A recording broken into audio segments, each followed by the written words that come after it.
എൻ്റെ അടുത്ത് വരുന്ന പ്രശ്നക്കാരായ കുട്ടികളെയും കൊണ്ട് വരുന്ന മാതാപിതാക്കൾ സ്ഥിരം എന്നോട് പറയാറുള്ളൊരു പല്ലവിയുണ്ട്, ഇപ്പോഴത്തെ പിള്ളേരെ കൈകാര്യം ചെയ്യാൻ വലിയ പാടാ.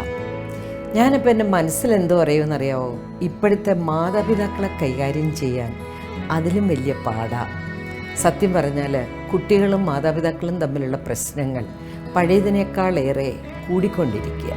ക്ലിനിക്കിൽ പണ്ടൊക്കെ ഒരു ദിവസം ഒരു 10 കേസ് വന്നാൽ അതിൽ 7 കേസ് മാതാപിതാക്കളുടെയും 3 കേസ് മക്കളുടേതുമായി മാറിയിരുന്നു.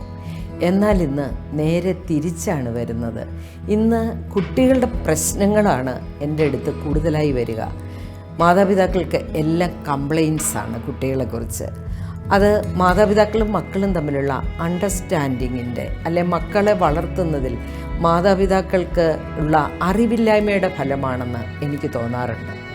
കാരണം മക്കൾക്ക് വേണ്ടത് നല്ല മാതാപിതാക്കളെയാണ്. നല്ല മാതാപിതാക്കളെന്ന് പറയുമ്പോൾ അവർക്ക് ഭക്ഷണം കൊടുക്കുന്ന, വസ്ത്രം കൊടുക്കുന്ന, കിടപ്പാടം കൊടുക്കുന്നവരല്ല, അവർക്ക് സ്നേഹം കൊടുക്കുന്നവരാണ്. നമ്മുടെ മക്കൾക്ക് സ്നേഹം കൊടുത്ത് ചേർത്ത് നിർത്തി അവരെ നിങ്ങൾ നന്നായി വളർത്തിയാൽ നാളെ അവരെ ഓർത്ത് നിങ്ങൾ കരയേണ്ടി വരില്ല.